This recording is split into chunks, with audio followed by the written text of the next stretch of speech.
Hey guys, my name is Jonah Battle, and today I'll be talking about temperature and humidity for plateau fence lizards. Now, the whole point of this video series that I'm doing, this animal info series on the plateau fence lizard, is if you wanted to take one from the wild just for a little while. I only have mine for like 2 weeks. I'm only going to have mine for like 2 weeks, and you just kind of see what the lizards are like that are in your environment.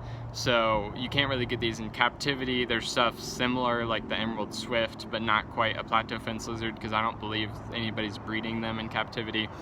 So you can really only get them from the wild, and I wouldn't recommend keeping them for a long time, but just to see what they're like and what their behavior is, kind of study them if you would be interested in doing that. So part of that is housing them correctly, and today this video is specifically for the temperature and humidity to keep them at. Okay, here is the female plateau fence lizard that I am currently keeping here in this 10-gallon, and I actually have this 10-gallon outside, so I don't really have to worry about monitoring the humidity or the temperature. But if you had it inside, then you're probably going to want to more focus on that. So for temperature, like lowest, I would say like 50s, but you're not going to want that consistent. Maybe like nighttime, if that. I'd say nighttime probably like the lowest you're gonna want it is 60s, but like don't worry if it gets down to 50s, because that's normally what it is right now during this time of the year in the mornings.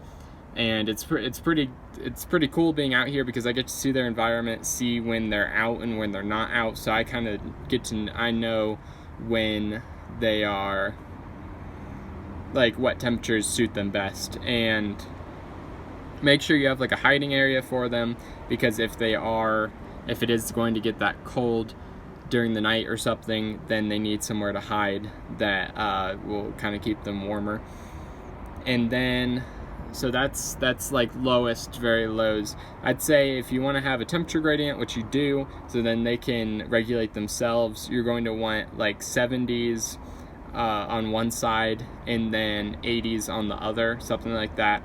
And then for basking, I'd say 90s, but it could get to 100, and I think they'd probably be all right. It's kind of, I'd say 90s though, because I get to see, I'm like herping for them, like looking for them during the day, so I get to see when they're out and when they're not. And really there's just a certain time of day that they're out. It's like in the morning it's too cold, and then midday it's just too hot.